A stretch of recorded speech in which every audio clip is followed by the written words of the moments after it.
भक्ताची फसवणूक केल्याप्रकरणी अटकेत असलेल्या बोंधू मनोहर भोसलेला जे आहे ते ताब्यात घेतल्यानंतर काल रात्री जे आहे ते कुर्डुवाडी पोलीस ठाण्यामध्ये जवळपास 5 तास जे आहे ते कसून चौकशी या ठिकाणी पार पडलेले आहे। DYSP असलेल्या अंजना कृष्णन असतील, सोलापूर जिल्हा गुन्हे अन्वेषण विभागाच्या वतीनं जे आहे ते ही कसून चौकशी पार पडल्यानंतर आज जवळपास काही वेळापूर्वीच जे आहे ते कुर्डुवाडी पोलिसांनी श्रीगोंद्यामधूनच मनोहर भोसलेचा तिसरा साथीदार अर्थात असलेल्या नरेंद्र सांगळे या तरुणाला जे आहे त्या आरोपीला जे आहे ते श्रीगोंद्यामधून कुर्डुवाडी पोलिसांनी अटक करून जे आहे ते आपण पाहिलं असेल तर या तिघांनाही जे आहे ते माडा न्यायालयामध्ये जे आहे ते हजर करण्यात आलेलं आहे ना। आपण जर पाहिलं असेल तर हे प्रकरण जे आहे ते राज्यभरात गाजतं आहे। एकीकडे कॅप्टन अशोक खरातचं प्रकरण राज्यभरात गाजत असताना, त्याचे कारनामे गाजत असताना, दुसरीकडं या ठिकाणी आपण जर पाहिलं असेल तर मनोहर भोसलेचा प्रताप जो आहे तो समोर आल्याचं पाहायला मिळालं आणि कुर्डुवाडी पोलिसांनी अटक केल्यानंतर जे आहे ते या ठिकाणी आपल्याला वेगवेगळे प्रकार जे आहेत ते समोर येताना पाहायला मिळतात। अंजना कृष्णन यांच्या माध्यमातून या घटनेचा असेल किंवा सोलापूर जिल्हा गुन्हे अन्वेषण विभागाच्या माध्यमातून या ठिकाणी तपास केला जातोय। मात्र या तपासादरम्यान एक धक्कादायक माहिती समोर आल्याची माहिती जी आहे ती TV9 ला मिळालेली आहे। आपण जर पाहिलं असेल तर या वेगवेगळ्या चौकशीतून वेगवेगळे कांगोरे जे आहेत ते समोर येताना पाहायला मिळतात। वरिष्ठ पोलीस अधिकारी जे आहेत ते या मायाजालमध्ये अर्थात मनोहर भोसलेच्या या मायाजालमध्ये अडकल्याची धक्कादायक माहिती जी आहे ती पोलीस तपासातून समोर आलेली आहे। आपण पाहिलं असेल तर करमाळा तालुक्यात असलेल्या या घोटीमधील मनोहर भोसलेंचा जो रिसॉर्ट आहे अर्थात आश्रम ज्याला संबोधलं गेलं, हजारो भक्त जे आहेत त्या अमावस्येला या ठिकाणी येत असल्याची माहिती समोर आली होती।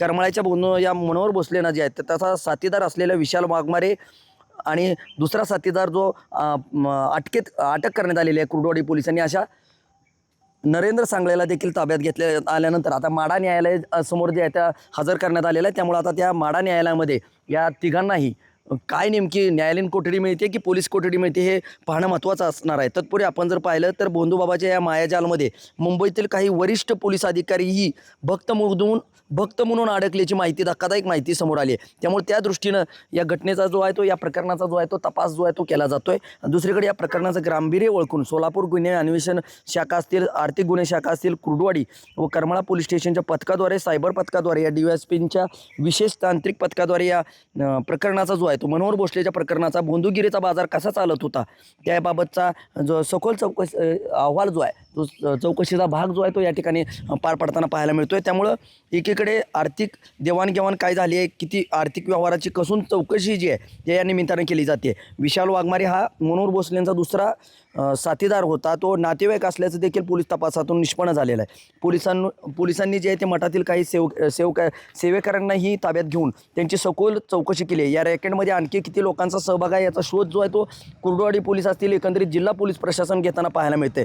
त्यामुळे या भक्तांकडून या गोटीच्या आश्रमामध्ये जे आहेत ते भक्त काही 11,000 पासून ते लाखो रुपयापर्यंतच्या देणग्या ज्या आहेत त्या दिल्या जात होत्या। मात्र या रकमा ट्रस्टाच्या नावाने स्वीकारल्या जात असल्याची देखील माहिती समोर आली। मात्र हा ट्रस्ट जो आहे तो मनोहर भोसलेचा ट्रस्ट असलेला या धर्मादाय आयुक्तांकडे अधिकृतपणे नोंदणीकृत आहे का, या पैशाचं ऑडिट जे आहे ते झालं आहे का, आणि हा पैसा नेमका कुठे गुंतवण्यात आला, या सर्व बाबीचं जे आहे ती तांत्रिक बाबीच्या तपासासाठी पोलिसांनी जे आहे ते धर्मादायक आयुक्तांशी पत्रव्यवहार देखील केल्याची माहिती समोर आली। त्यामुळं विविध यंत्रणांनी जो तो आहे मनोहर भोसलेंचा जो आहे तो सोबतीला जो आहे तो फास आवळ्याचं एकंदरीत चित्र पाहायला मिळते। त्यामुळं पोलिसांनी मनोहर भोसलेच्या विविध ठिकाणच्या मठावर देखील छापे टाकून वेगवेगळी कागदपत्र देखील हस्तगत करत असल्याची माहिती समोर आली आहे। त्यामुळं वेगवेगळे अफाट संपत्ती आणि मालमत्तेच्या जाळ्यात मनोहर भोसलेचा कारनामा अडकण्याची जास्त शक्यता जी आहे ती वर्तवली जाते। या तपासादरम्यान बोंधूबाबाच्या मालमत्तेबाबत महत्त्वपूर्ण माहिती देखील पोलीस तपासात समोर आल्याची माहिती समोर आली आहे।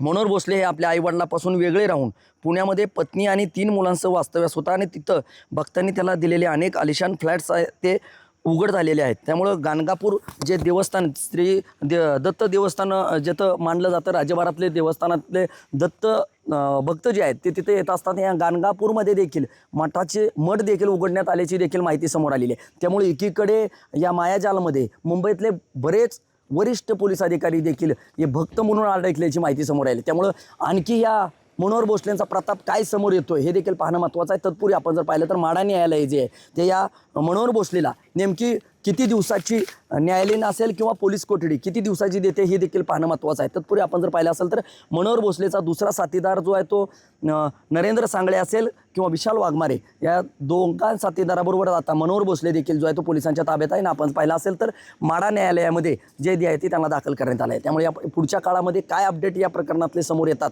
आणि या घोटीतल्या आश्रमातले नेमके काय वेगवेगळे प्रताप आहेत, कारनामे आहेत, ते मठ नेमका नावावर कोणाचे आहे, कोणाचा आहे, उतार्यावर काय, अनेक माहिती जी आहे ती, अनेक कंगोरे जे आहेत ते या निमित्तानं समोर येताना पाहायला मिळणार आहेत. माझा सहकारी कॅमेरा पर्सन प्रफुल्ल परदेशीसह मी संदीप शिंदे, TV9 मराठी, माढा, सोलापूर.